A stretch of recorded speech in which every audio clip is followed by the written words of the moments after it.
Today we are making a fantastic chicken karahi which I had about 6 months ago just before lockdown when I went to Pakistan, and let me tell you, the flavors blew me away. So we're going to try and recreate those exact flavors here in our kitchens. Let's get right into it.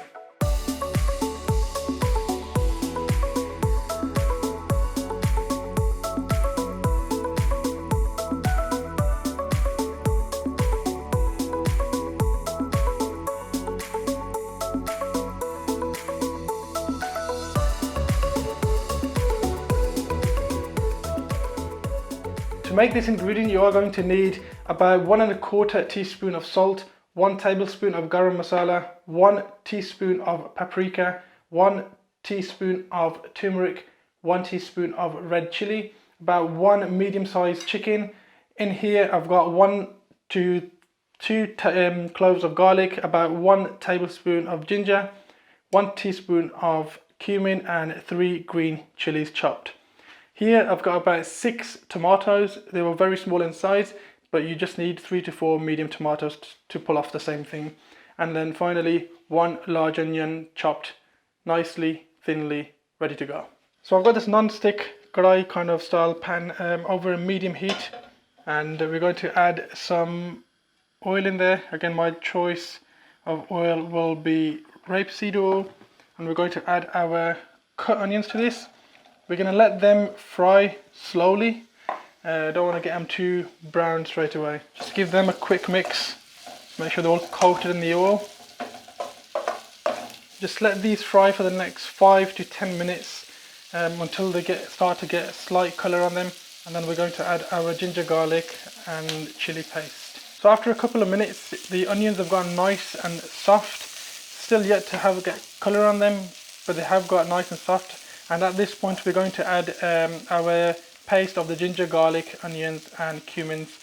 I've got about 2 heaped teaspoons. There we go. Just mix that in and let the garlic, ginger fragrance spread through the onions, and we'll chuck in our chicken next. Right, after a minute of you putting in the garlic ginger paste, we're going to add our chicken in there because you don't want to burn the garlic. That's just to release the fragrance of the garlic and the flavors. And we're just going to add our chicken in there and just start mixing that. We're going to try and get a nice color on this chicken and then slowly cook the chicken. Turn the heat up slightly.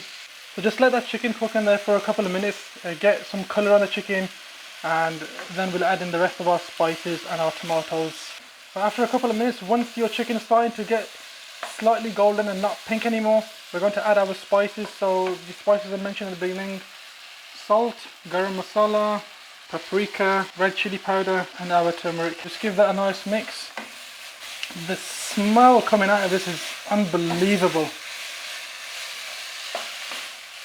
We're just going to fry this for about a minute or two, and then we'll add our tomatoes and let this cook with the lid on a medium heat.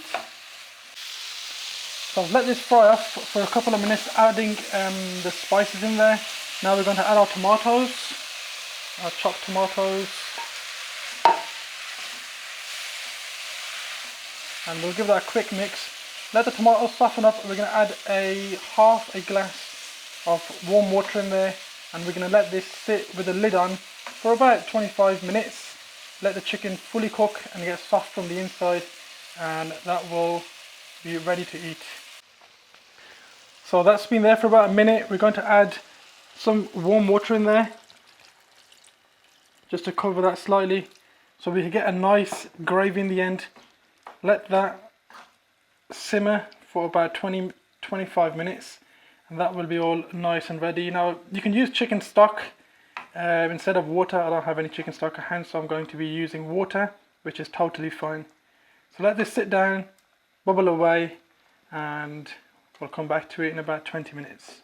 So that's been cooking for about 25 minutes now, and we're just going to finish off with a bit of garnish with the ginger slices chopped up very nice and thin, and then add some coriander. Now this is frozen, but you can also add fresh if you've got it, and I never had fresh at the time, so I've added frozen, which obviously I chopped at home and put put in the freezer.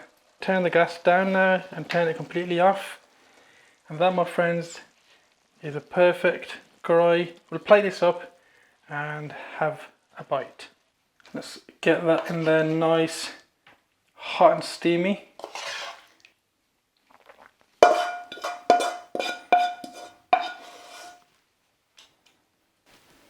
I'll just finish it off with some nice coriander. And that, my friends, is looking beautiful. So let's give this a try. Of course, we have to get some. Look how soft that chicken just literally breaks as soon as you touch it. Get a nice big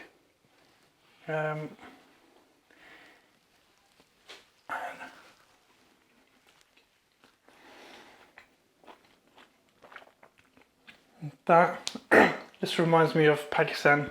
That is the best chicken to have when you're at home and you want some nice authentic chicken karahi.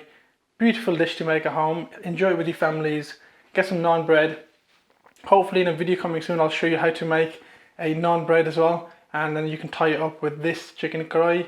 If you guys enjoyed the video, be sure to hit that subscribe and turn that notification bell on so you don't miss any future recipes. Thank you so much for watching, and peace out. Enjoy the food here.